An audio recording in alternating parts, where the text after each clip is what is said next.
నమస్కారం ACT9 news కు స్వాగతం. పెద్దపల్లి జిల్లా మందని పట్టణ పరిధిలోని గోదావరి నదిపై మంచిర్యాల జిల్లా జైపూర్ మండలం శివారం గ్రామాన్ని కలుపుతూ మందని ఎమ్మెల్యే దుద్దిళ్ల శ్రీధర్ బాబు ప్రత్యేక చొరవతో నూతనంగా వంతెన నిర్మాణం కొరకు 125 కోట్ల రూపాయల నిధులు మంజూరు జరిగింది. ఈ సందర్భంగా ఆదివారం కాంగ్రెస్ పార్టీ జిల్లా ఎస్సీ సెల్ ఉపాధ్యక్షుడు మద్దెల రాజయ్య మీడియాతో మాట్లాడుతూ నూతనంగా నిర్మించే వంతెనకు మాజీ స్పీకర్ కీర్తిశేషులు శ్రీపాద వారధిగా పేరు పెట్టాలని కోరారు. నూతన వంతెనకు నిధుల మంజూరుతో 2 జిల్లాలకు దూరం తగ్గుతుందని, చిరు వర్తక వ్యాపారులు హర్షం వ్యక్తం చేశారని అన్నారు. అలాగే గత ప్రభుత్వం 1,00,000 కోట్లతో నిర్మించిన కాళేశ్వరం వల్ల మందని నియోజకవర్గ ప్రజలకు లబ్ధి జరగలేదని ఆరోపించారు.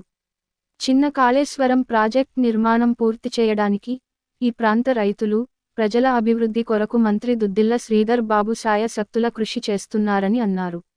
భవిష్యత్తులో మంత్రి శ్రీధర్ బాబు మందని నియోజకవర్గాన్ని ఆదర్శంగా తీర్చిదిద్దుతారని ధీమా వ్యక్తం చేశారు. మంత్రికి మళ్ళీ పూర్వ వైభవం తేవడానికి గౌరవనీయులు శ్రీధర్ బాబు గారు 125 కోట్లతో గంగా బ్రిడ్జి నుండి శివారం వరకు మంజూరు చేసినటువంటి వారధికి, మన బ్రిడ్జికి శ్రీపాద వారధి అని పేరు పెట్టాలని నా అభిప్రాయం. తెలంగాణ ప్రజలతో పాటు మంత్రి నియోజకవర్గానికి సంబంధించినటువంటి ఇక్కడ మంత్రిని చిరు వ్యాపారులతో సహా వాణిజ్య వ్యాపారం చేసుకునే వాళ్ళు అందరూ కూడా ఓటేసి తెలంగాణ ప్రభుత్వానికి ఓటేసి గెలిపిస్తే ఇక్కడ ఉన్నటువంటి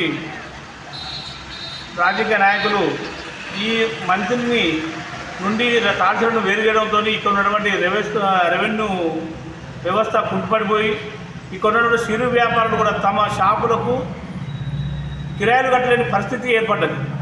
ఇక్కడ ఉన్నటువంటి ఈ మంత్రిలో ఉన్నటువంటి మున్సిపాలిటీ కావడంతో ఇక్కడ ఉన్నటువంటి రైతు కూలీలు కూడా 100 రోజుల పని కూడా చేసుకునే స్థితి లేకుండా ఇక్కడ మంత్రి కుంటుపడిపోయింది. 1,00,000 కోట్లతోని అభివృద్ధి 1,00,000 కోట్లతోని ప్రాజెక్టులు కట్టిన కాళేశ్వరం ప్రాజెక్టు వల్ల మనకి ఎలాంటి అభివృద్ధి జరగలేదు. ఆ ప్రాజెక్టు 3 సంవత్సరాలకే కుప్పకూలిపోయింది.